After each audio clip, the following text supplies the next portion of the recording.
Hello, coffee people. My name is Irina Sharipova, and I'm coffee educator and consultant. I'm a host of the podcast Coffee Business in the Middle East, where we discuss everything related to the coffee business in the Middle East region with coffee leaders of the industry, such as business owners, coffee trading companies, cafes, and coffee professionals. In the 7th episode, I speak with Gautam Kumbargeri about the demand for specialty coffee products in the Gulf region, collaborations and the partnerships for the coffee industry. And there will be advice for the entrepreneurs who just enter in the market. Hello, Gautam. Hello. How are you? I'm fine. How are you? Good, thank you. Welcome to the podcast, Coffee Business in the Middle East. And the first question I'm going to ask, just a little brief history about your company, how it was established. So, Brewing Gadgets was like a hobby business, or just it came out of like because I used to be a coffee trainer, and myself I never used to get the tools to train. So then, just to keep my wife busy also, so we started as a home business. So first few years was difficult, and specialty coffee movement was not there in 2011. We started in 2011, 2012. Wow. So it was quite very, very new concept, because coffee itself was considered not a specialty in this market. It was all about coffee chains and chain operated, not like now. Yeah. So it was a very interesting journey, and also it's maybe business came out of frustration because you don't get things what you want. So Brewing Gadgets we started from 2011 and 2012. So we wanted to be support company for all the coffee business. That means we try to do all the back end stuff, from equipment and small things like cups. Anything to do, somebody wants to set up a coffee business, or somebody wants to brew at home, somebody wants to do training, somebody wants to set up a roastery. So we try to do end-to-end products. Wow. So that's all about in a nutshell as Brewing Gadgets. Wow. So you were, let's say, like a family, still a family business. Yeah.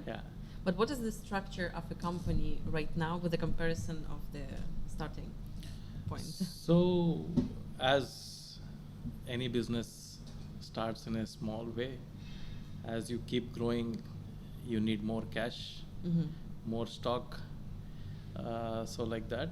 So that's the reason then we started growing small. Then we got few private investors, but they don't get into the daily operations. Okay. So they invest, we take the responsibility rather than they are only investing. We also take the responsibility that we are responsible for the investment what we have taken, right? So it's simple, like you borrow the money from the bank, you are responsible to give it back. So the same way we treat investors, that they are like our bank, but we do our own business. So in this way we operate, and we make decisions, and we operate the business. But whole thing is about not only about sales, it's also a lot to do with customer support and customer service. Yeah, what stays behind that? I know your way of doing business. It's like what I see, like even like speaking with you by emails, you answer very like immediately, and you're a huge company. How do you handle this customer experience, let's say, and customer service? Because it's all about like human to human, eventually. It's exactly like specialty coffee shop, right? What is specialty in specialty coffee shop, or how it is been differentiated from a chain operator? It's everything is very personalized. You go to a coffee shop, that guy will know how you want your coffee. He will tweak the coffee how you want. So as an organization, we have brought that culture in our business. One thing is, I mean, like communication is all about, you need to be prompt in what you do. Yeah. So I think that's the only thing. I mean, like, we are not trying to build, or we are not trying to reinvent the wheel. We are just brought that culture, and I think team understands that. So it's a team effort at the end of the day. So the whole team is doing that. Yeah. And I think everybody understands what is the importance of it. Yeah, actually, I really want to ask about this team effort, because you eventually, as a CEO of the company, you are a visionary and you invent this culture. How do you maintain that? Which strategy do you use to, to speak with your employee? Maybe you treat them somehow, or you have like list of rules how to behave with customers. What is your approach? See, I mean, like, first of all, when we started as a team, we don't have hierarchy. I mean, like, his job is this, means he's only doing that. No. Everybody takes the responsibility from in all the segments. I mean, like, of course, when it comes to technical, there will be a lot of technical questions, and that has to be managed by technical team. But simple, when an order comes or when the customer has to be communicated, so I think it's all about the responsibility, that to make sure that, okay, you got an inquiry, you give them a quotation, then there may be some communication for negotiations, and then about the payment and about the delivery, again, everything has gone smooth. Yeah. I think that's the whole thing. I mean, like, it's You sound very easy, but actually not every company can handle it, even though they are big or small. So this is the main issues, what sometimes you can see in the business, like lack of communication, and people like in the chaos, and they like do tasks very slow. How to manage that in that way, to be like more, how to say, structured? Is it like about people or about the system, like management? No, I mean, I think, as I said, everybody, we have given certain liberty to make their own decisions. Then their mistake happens. I mean, like, it's not that mistake doesn't happen. Maybe some wrong delivery went, or wrong product went, but we cannot just keep nagging about it. So it happens, and give them a liberty, that so that they don't repeat it for next time. And also, as I said, people are quite involved in all the stages, so it makes smoother. So it runs like a family business. Yeah. So that's the most, I think we really take care of people, and we try to run it like a family. Yeah, that's interesting. Some businessmen, they try to avoid this term as family business. Yeah. Some business owners, they say like, I do it like as a family. What is your point of view on that? See, I mean, like, in the old days, there used to be big families. There used to be, I mean, like, real family members used to be there. Yeah. And in a place like Dubai, you don't get, you are small families. And so basically, you need to make your employees, you need to make your colleagues as a family. Yeah. And Dubai is very multicultural and, very diversified place. So we need to be really good to each other, and we really need to treat each other as a family. Yeah. Only then I think that can be Yeah, it brought can in. make success as Yeah, well. yeah. How many departments do you have? Like, what is the structure of Brewing Gadget? So we are simple. I mean, like, we have a head of the business, like, to run the operations, GM. So then we have accounts, which is finance, and we have a e-commerce and marketing, and then we have a technical manager, and we have a warehouse, so to manage the warehouse, and we have a small fleet of vehicles to do the service and deliveries and stuff like that. Yeah. So but everybody is connected to every department. Yeah. So literally technical will know what's happening on the sales. Yeah, that's good. Sales will know what's happening in the technical. True. So I think the one thing is very clear in our system is we don't pass on the ball. If somebody comes for a grinder, okay, so they will just say that, okay, we will connect with you. If they know about the product, they will speak about the product. If not, they will give it to the right person, so that the communication is quite smooth. Everybody works as together. Yeah, that's fantastic, because really not every company can do that, really. Yeah. And I think when you do that way, so you feel like you're part of Yeah. this company, not like an employee. Yeah. Right? Yeah. Yeah. And I think also another unique thing what we try to do is product knowledge. What did I mean, like, coffee is so vast, and for example, if you take example of a grinder, there are varieties of grinders. Yeah. There's purpose for all the grinders. True, yeah. I mean, like, just in a simple, there's a 55 disc grinder, there may be a 65, there may be 85, but they're all meant to be for different application. Yeah. So we really need to give a right solution who comes to buy a grinder. Customer will not come and say that I need grinder. He'll just say that I need a grinder. But we need to understand that where he'll be using it, for what he'll be using it. Yeah, the same with the machines. Same with the machines. How many number of cups he's going to do? Yeah. Is it a front machine? Is it going to be a back bar machine? Yeah. So we try to educate and sell rather than giving a same solution. It doesn't work for everyone. So we call in ourselves that we more do a technical sales, not the sales. Yeah. I also want to ask, so you have tremendous amount of brands now. How it ended up like that? Because you probably started with few suppliers and you eventually are like the biggest one. Can you tell a little bit about it? So we started with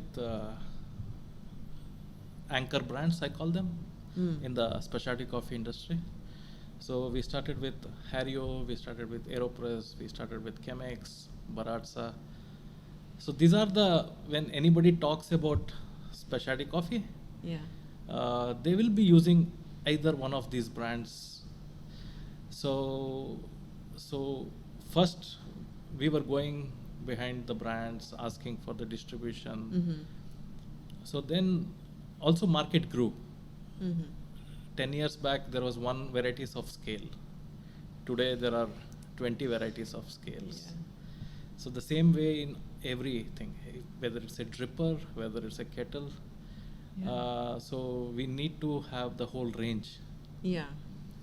So every brand has got their own unique product. So, and since we don't sell coffee, we need to have a full portfolio of the product. Yeah. One is full portfolio of the product, which is regular products. Then also you need to have a trending product. So that makes really a huge collection. Yeah. It's a challenge. It's a challenge to. Yeah, I cannot imagine. Do you know how many brands you have in total? So excluding spare parts, we run somewhere at about 46 brands. 46 brands. So, yeah. Wow. Yeah. It's a lot. But you have the office building and the warehouse, right? The separate building. Yeah. So now we have a new facility where we have brought almost everything under one roof. So we have a office, we have a retail space, then we have a training space, then we have a technical, then we have spare parts, and then warehousing. Wow. So you're growing. So yeah. Constantly growing. Yeah.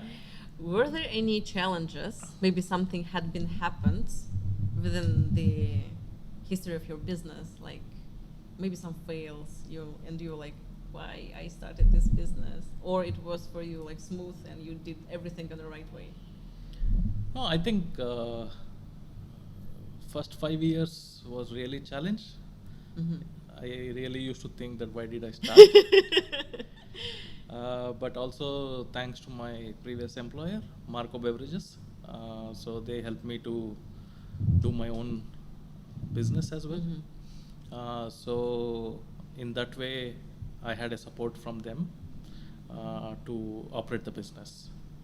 But when I think we were little early also, because we came into the market when people saw V60 and asked why there's a hole in the cup, you know.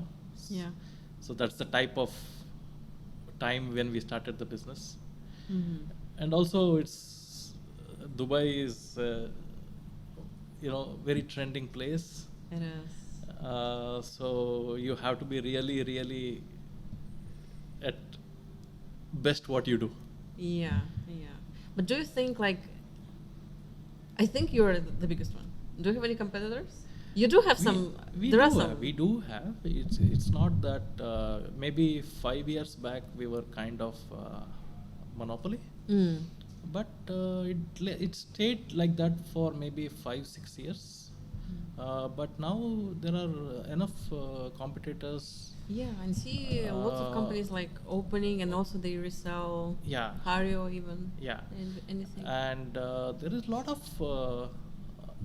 cross country selling coming, and a lot of social media sales happens. Yeah. And so I think people have identified that it's a good business.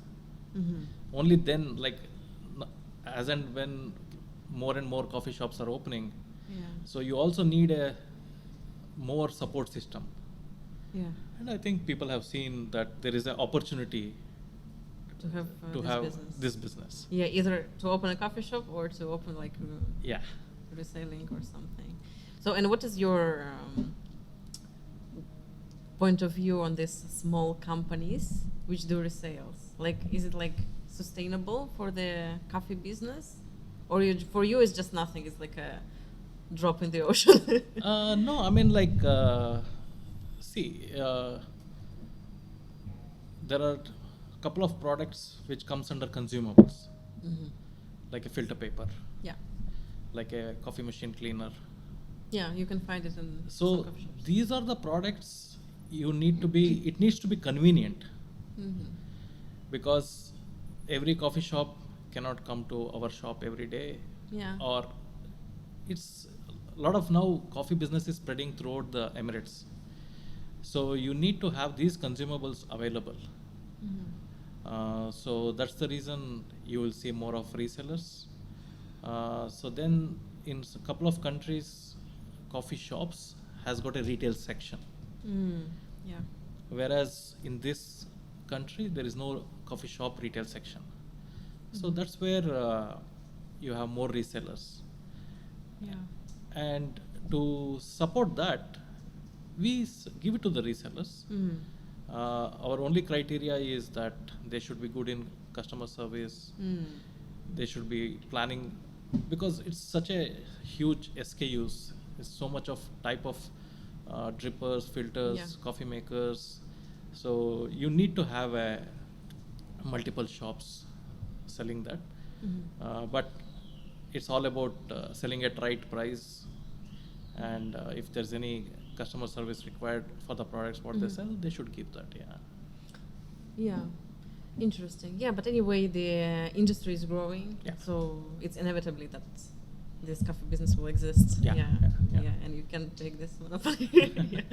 Good. I also want to ask about the preferences here in the Gulf market regarding the equipment, because you work closely. What are the trends nowadays? So first foremost is people travel hugely, right? From Dubai, people go all directions of the world. So the first thing is what they see in other countries, they want that. Yeah. Then second is we are quite okay in terms of affordability. So market is becoming price sensitive, but still not as price sensitive as other markets. Then, because number of coffee shops are getting more and everybody's machines are of the same color and the same design, people wants more customized. Okay. So more and more request for customization is coming, and at the same time, a lot of times, sometimes there is kind of overspend. So that means people may want to show big machine, Yeah. whereas they don't need such big machine. Ergonomically, it will not work.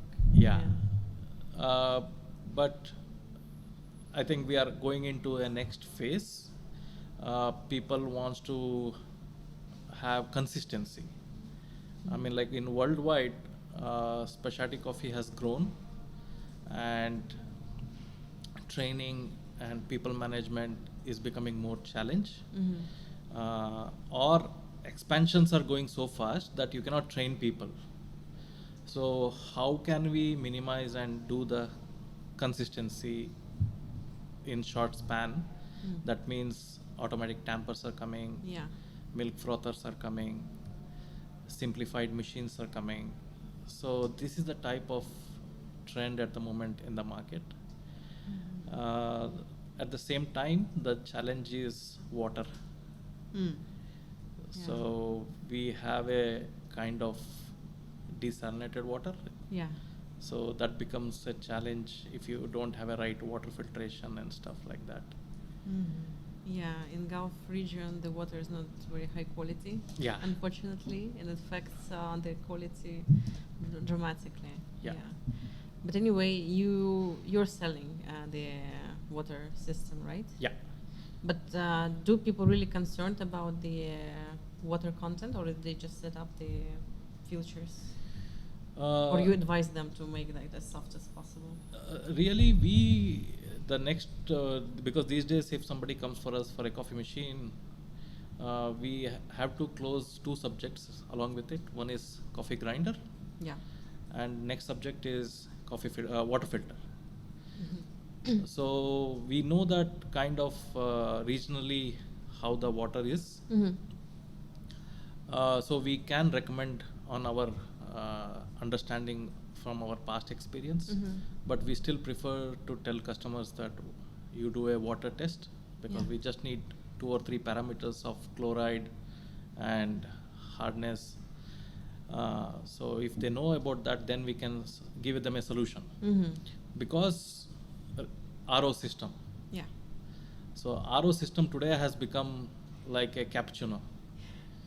So even if you buy a cappuccino from an instant coffee machine, it is called cappuccino, but the ingredients are different. Yeah. You know, it's not made with fresh milk. Sure. So all the systems are called RO.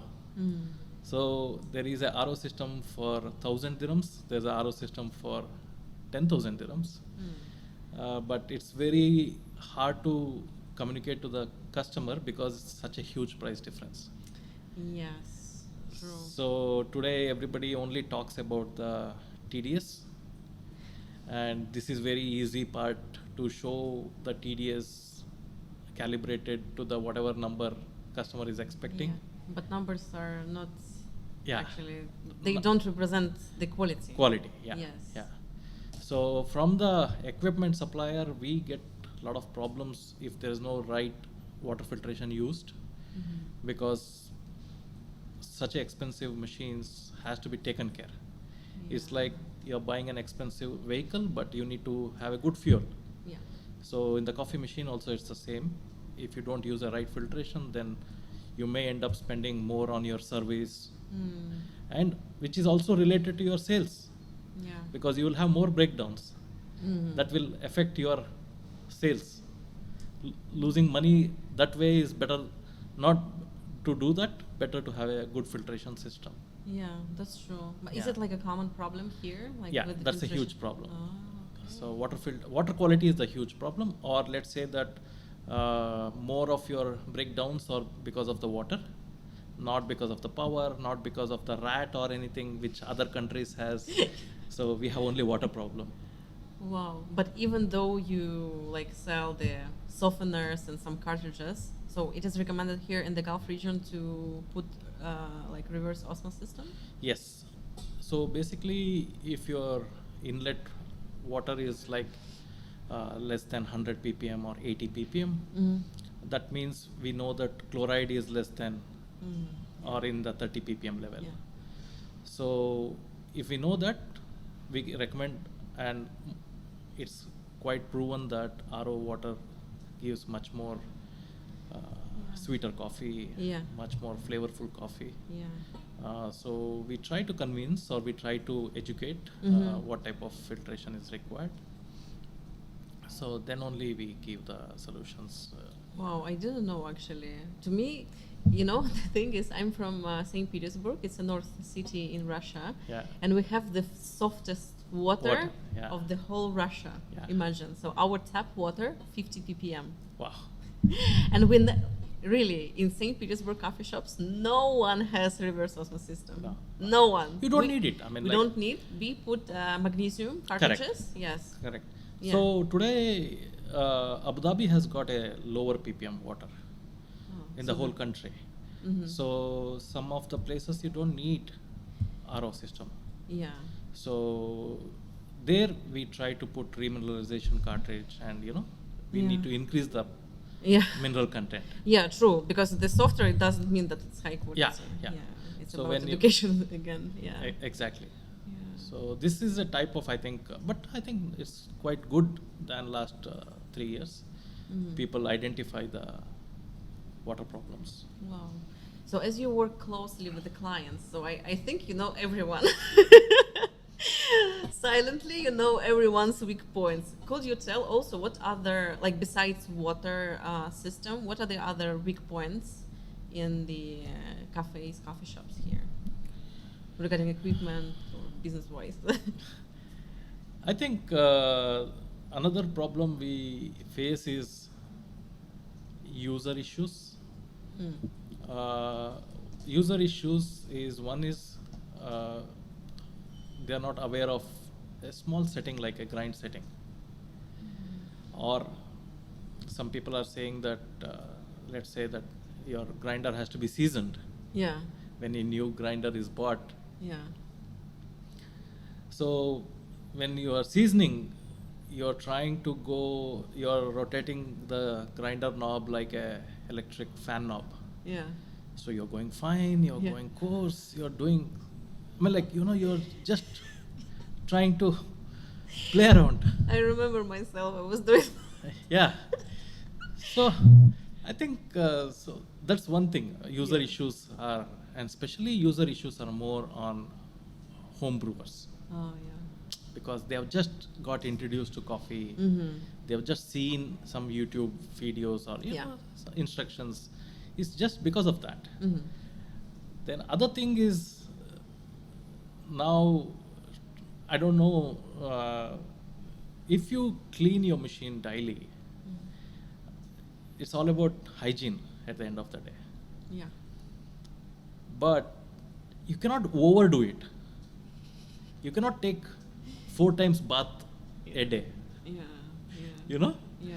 So sometimes we feel that people are overdoing it. They're just opening the grinder left, right, center, Oh. and they don't have right tools. So when you don't have right tools, you will not fix it back right way, Yeah. and that damages. Yeah. Cost again. So that again leads to the cost. Yeah. And these are expensive products. I mean, like, you're damaging the blade, you're damaging the screws. Yeah, especially if you want to clean the EK43 yourself. Yeah. It is not recommended. So, or somebody has to be, have a right tools and do it right way. Yeah. So, and some coffee shops, they are not busy, so they are trying to, play around with the machine and do all their experiments. Yes. So that's another type of issues what we see. But yeah, I mean, like, every market has got different challenges. Yeah. What do you think differs Gulf market from the rest of the world? So, few years back, specialty coffee means people were thinking only about US, Norwegian countries, Yeah. Korea and Japan. And we never used to get specialty coffee, high grade coffees or special processed coffees or micro lots. So today, I think Middle East has become a center of the whole specialty world. I mean, like, it's not only about expensive coffees. You get super good coffees. You got exotic processed coffees. Yeah. So that means we have a very premium coffees at the moment, and there's a lot of customer education going around at the moment. So that means people are demanding for high quality coffee. People are identifying difference between the low grade coffees and the specialty coffee. So this is what is trending at the moment. But also on the other hand, a lot of sweet coffees. Yeah. So a lot But of still, it's like the majority, right? yeah. Yeah, so sweet coffees are getting, I think it's a majority, but still there are few at the same time within the Middle East also. Brewed coffee is getting more popular. So that means you enjoy the high grade brewed coffees. So the biggest difference is that premium coffees are used in the batch brewers. They have been taken care that it's consumed in like 15-20 I minutes. want batch brew to be everywhere, actually. Exactly. So batch brew is something has to get popular. Why there is no batch brew?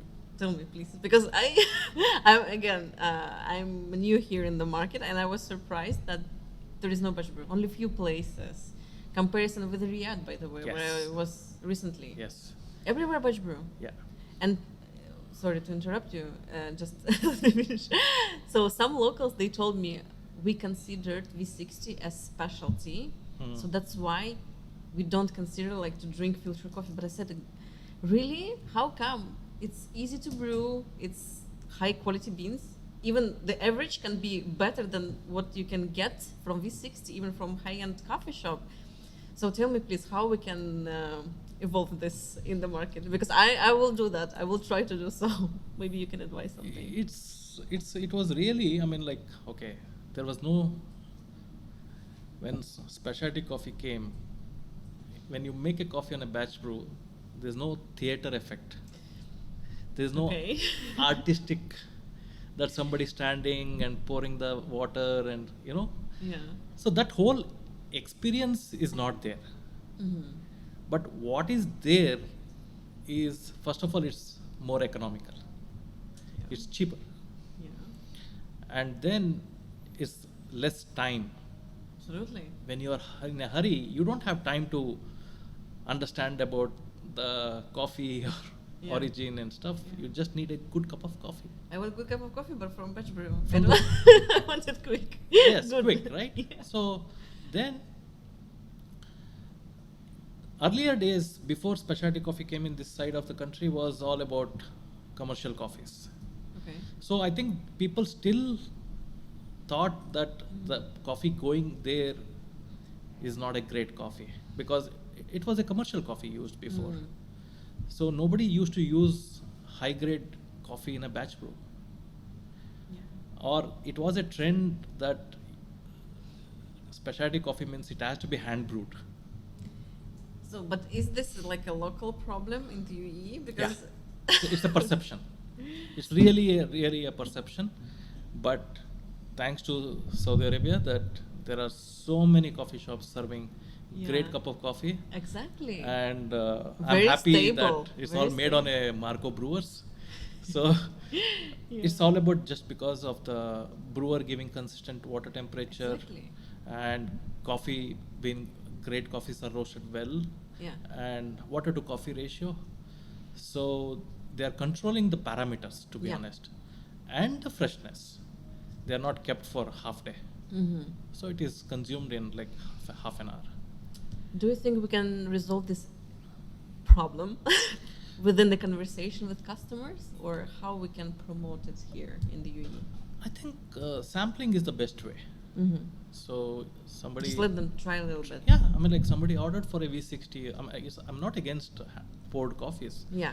but how can I make you to taste how is my batch brewer? Yeah. So you ordered a cup of coffee. I can give you a small taster cup. By the time I'm preparing the coffee, you also taste my batch brew coffee. Yeah. So that's the best way to promote, and you need to have multiple brewing. Yeah. Brewed coffee available. Yeah. To show the To show them. difference, Yeah. and to show that it's still good quality coffee. Yes, yes. Yeah, it doesn't mean that we serve for you bad coffee and we Exactly. don't want to speak with you. I agree. It depends on lifestyle because, for example, again, we did the same 5 years ago in my country. We also sample coffee, but because of our lifestyle there and the cold climate, people don't want to wait V60. They want to Yeah. grab and go. Yeah. Yes. So I think Starbucks has this idea. It's how it got popular. Yes. Lots of coffee ideas got popular because of Starbucks, right?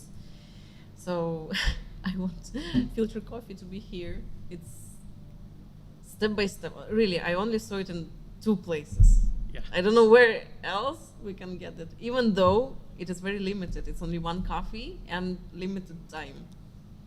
It's crazy. Yeah. So I hope we can do something. And Yeah, sure. I mean, like we are seeing from couple of recent months, people who go to Saudi Arabia and come back. So they already they have are- something in yeah, mind. Yeah. So few Okay. coffee shop owners have asked us that, and because before it was no.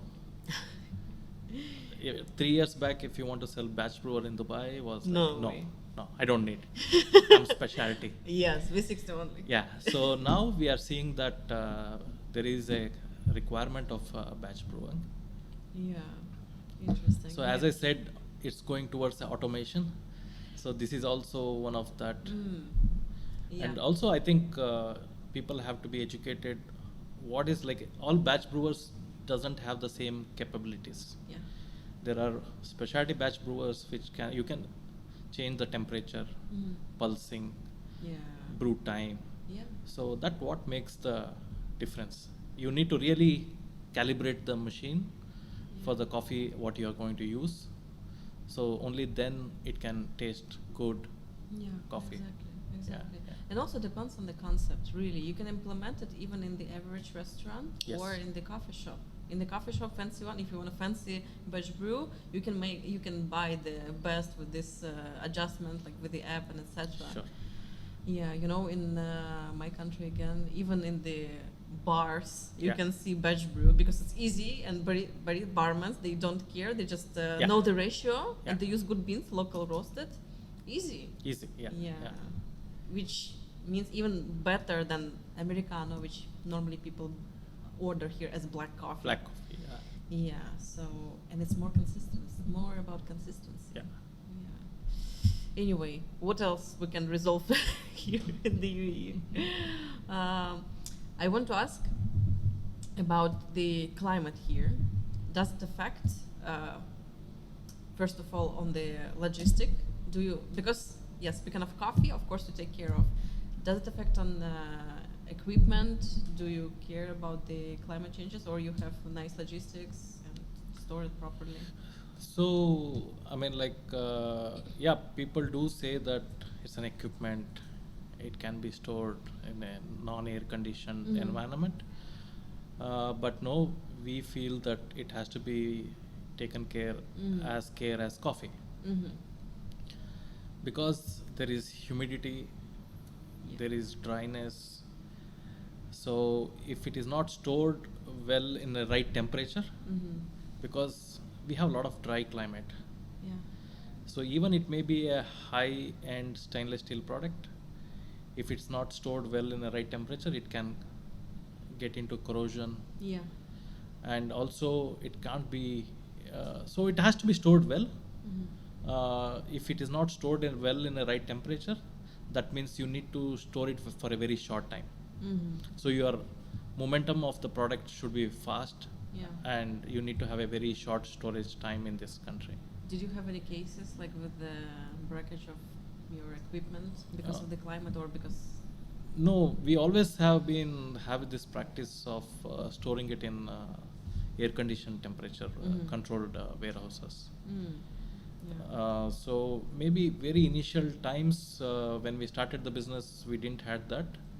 But when we started the business, we only had about ceramic products, which doesn't require, temperature controlled. Yeah, but equipment. I'm thinking about the machines. Yeah. Yeah. So because- you need that temperature controlled Yeah. storage. Yeah. Yeah, good. What would you say that about the success in the coffee business? What is the secret, let's say, doing a coffee business? Because you supply coffee shops, and you know the history of these coffee shops. Some of them, they do not survive. Some of them, they exist 1 year or 2 years, done. Some of them, they exist 5 years. So, in your opinion, what makes them to stay longer? I think to stay longer in the business, coffee business, you also need to be involved in the business. When we say involved in the business, it's not only about the coffee or a coffee quality or about the customer service. You really need to take care of the financial health of the business. Because here, any coffee shop or majority coffee shop owners, coffee shop is not their primary business. When you were running coffee shop in your country, that's your primary bread and butter. That's where your survival comes. So since here it is not that case, it's a secondary business, or it's one of the business among many of the businesses. So if you don't know the financial health condition of your coffee shop, so by the time you try to understand that, it will be too late. So that's what I think coffee shop owners has to look at. Are they really, as a business, we all know that there is enough margins. Yeah. But am I doing a right margin? What is available? Am I saving all those margins, or I'm bleeding because of extra expenses, or not managing the stocks, not managing the inventory? Yeah. So it's about the business practice, and we have seen businesses have lost longer times, and businesses have shut in shorter times. But most of the cases who have shut the business in shorter time is because one is they have less patience. Yeah. So in coffee like- business, you have to wait and count And everything. Yes. Right? So, or they pushed their business too trendy. It was social media, it was done, Boom. Boom, boom. The business did extremely good, but somebody else opened in the next door or the next area, And all crowd. and all crowd moved there. So this is actually the, how to say, not a tendency, but it's what I see really. People love new experience. Yes. Yeah, and they quite rare come to the same place. Yeah, how to sustain your business? Like, what makes coffee to be sustainable? why people do this hype, and then it's because the other make the higher hype over them, and you can do with it anything. What's missing? I mean, like, I think whole F&B business is more a social media, Yeah. right? I mean, like, whether it's a food or whether it's a beverage, everybody wants to take pictures, post it in Instagram, and Yeah. so it's a trend. But in coffee is also a trend. Along with that, consistency. So I think retaining the staff and having the same coffee throughout is what is lacking. Again, it's about the people management. So if you don't take care of people, then they just leave. When they leave, that means you don't have an immediate replacement who also understands your business and who delivers your coffee quality and stuff. So I think those are the type of failures we have seen. And also, I mean, like opening one next to each other, right? And there is no uniqueness between the coffee shops. I mean, like uniqueness even in the sense like whether one next to each other sells any food or small bites. No, everybody is just selling coffee. So there is no complementing products what we see. But there are other few coffee shops, they come up with a theme, they come up with an activity. It can be a yoga or it can be anything. I mean, like there are so many coffee shops which does regular social events. So I think it kind of helps to the business, so that also helps the business. So what we have seen in the recent days is you need to be little different. There should be some USP. Either it can be from a location, either it can be the coffee and the offerings of the food pairing, what you do along with that. Like why should people come to you, not to the neighbor? Yeah, interesting. Have you ever seen that coffee shops, they bought lots of equipment and they need to sell it? Did they apply to you like, oh, I bought from you lots of equipment and we closed our shop, what to do? Yeah, I mean, like we come across both side scenarios. Some people prepare the coffee shop, but for some reasons within the partners or within the landlord, they are no more opening it. So that means sometimes machines are packed, or sometimes we have just unpacked and we have put it on the bar, and they want to dispose.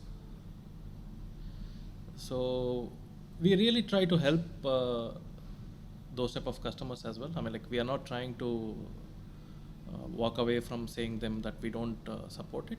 We try to support, but sometimes we don't try to support this, or we don't try to get into the situation where 3, 4, 5 years old machines, like a used market. We have two segments, right? One is these are fresh. There have a reason why they are shutting the business and stuff like that.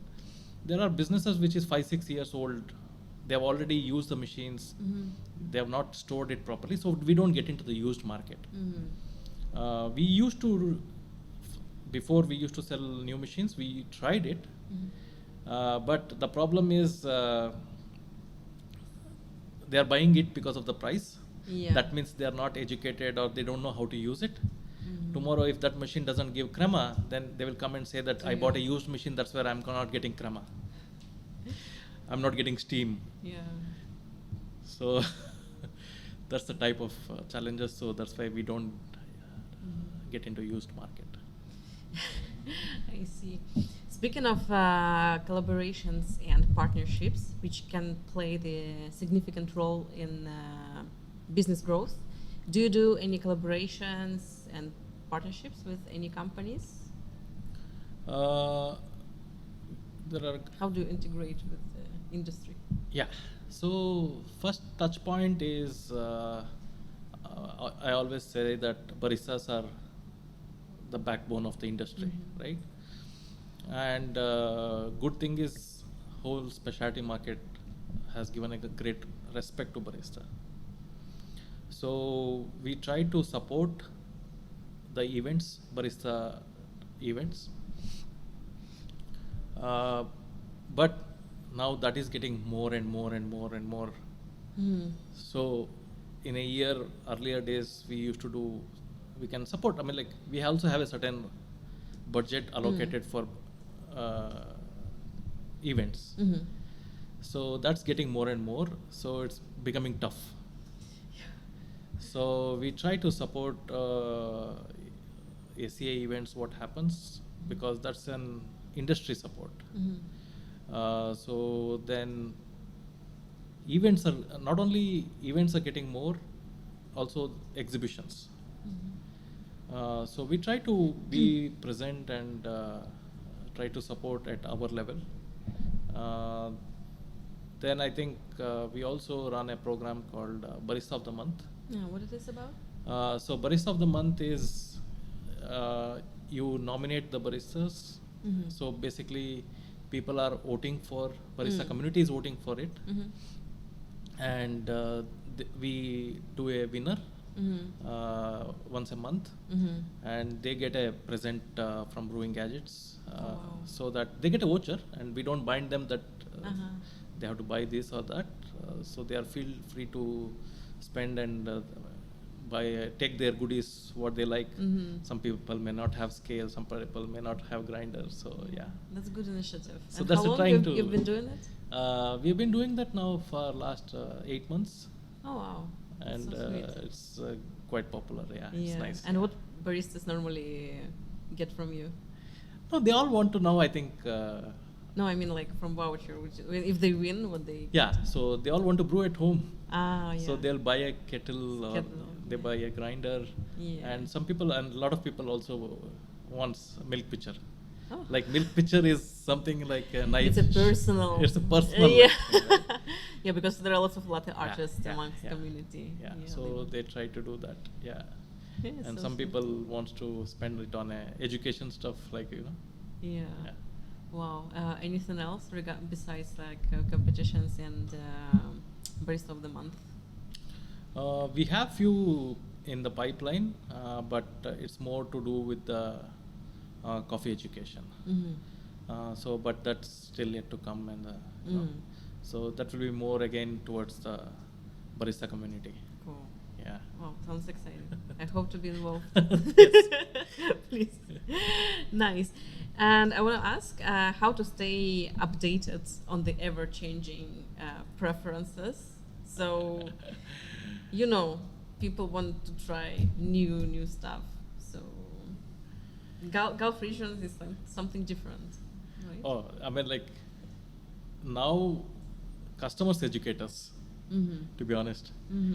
Before we know something has come, before we know something, before I mean, like, okay, one thing is that we have this habit that before we sell, we buy the sample, we buy the product, we test it ourselves. So that's a different confidence level when you want to sell. Yeah. But you see now a lot of Kickstarter projects coming. It is shown in the social media, but it's not available for sale. So that is the type of Middle East market that if something they see in social media, that means I need to try it tomorrow.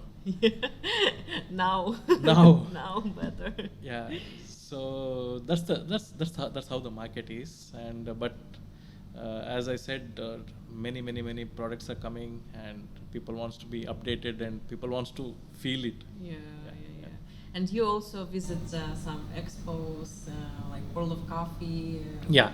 We try to do one US show, one in the Europe, and one in Middle East. So we try to see what's the trend. We always, wherever we go, we try to do a coffee shop hopping. So we are in this field, we are in this industry. We need to understand what the type of coffee people are drinking. Sure. It's a food habit. Coffee is exactly like a food habit, right? Yeah. So we need to understand what's the industry like. Yeah. So that's where we try to see what's brewing in different countries. Yeah, sure, absolutely agree. I do the same Yeah. because you never get tired of it. But Yeah. if you are truly involved in this business, Yeah. and when you feel like a part of the industry Yeah, itself, yeah. you want to know like what they do, because the cultural difference are insane. Yes. And we can say that we are into specialty coffee, but specialty coffee is different, depends on the country. Countries. Like, is it Italy or Norway? Yeah. Or is it like UAE or Japan? It's Yeah. completely different. What was the most surprising cultural experience regarding coffee this time? In the worldwide, I think the most shocking, or I had seen the number of coffee shops in Korea. So that was something which I've never experienced in any country, the number of coffee shops. And all busy. All busy. Yes, that's crazy. So And what do you think, in your opinion, the future of coffee besides the digital part of the batch brew and some, the equipment which we can apply? So future of coffee is more people will drink specialty coffee. There will be customer education will be much more at the consumer level. So that means they will identify between the what they used to drink, commercial coffee, or let's say that there will be a lot of tea drinkers or non-coffee drinkers. If they get to see or they get to taste what is specialty coffee, and at consumer level, I think it's going to grow because it's not only in Middle East, worldwide people are talking about coffee. So people are curious to taste good cup of coffee. And we are seeing a specialty coffee trend even in offices where people are, if they like, we have few customers, their office coffee is not good.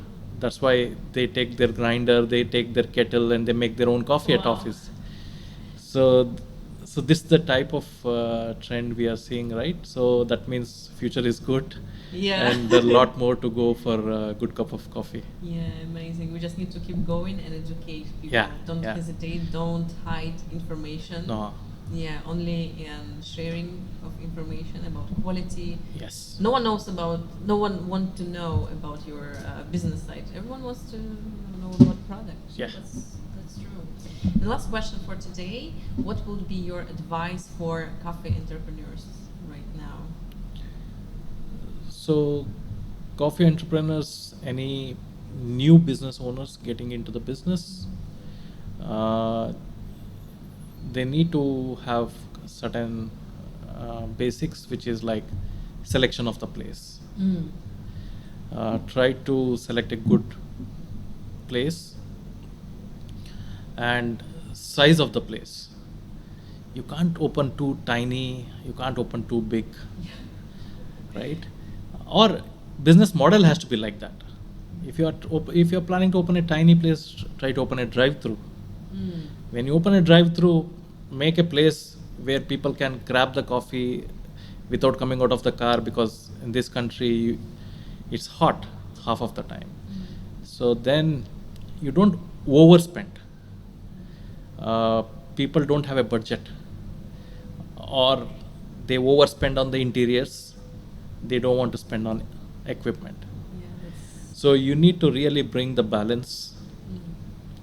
Then work little bit on the financial model also, that how many seater is this, and basically to know the ROI. Then employ right people, and training and treating the people, because they're also part of your business. So these are the few things I think, if they can take care, and coffee is for sure that it's if you do a right business, it's because it's historically everywhere I have seen that coffee will never fail, and it will give food for your life. Yeah, true. So that's something, you need to get involved in the business. Specialty coffee is all about you yourself in the business. Absolutely. Absolutely. Okay, great. And on this note, we need to wrap up. Thank you so much, Gautam, for having the time with us. Thank you, Irina. Thank you so much for taking me online and making me part of your podcast. My pleasure, my pleasure. Thank you so much. Thank you. Thank you for the listening. Coffee business in the Middle East. Thank you. Bye-bye. Bye. The best way to support our podcast is to subscribe to YouTube channel, Spotify, or Apple Podcast. If you want to participate in our giveaway, leave a comment with your feedback or insight from this episode, and stay tuned for the results on my Instagram. We appreciate your support, and don't forget to share this episode with your friends, colleagues, and fellow coffee enthusiasts. Thank you for the listening, and we'll catch you in the next one.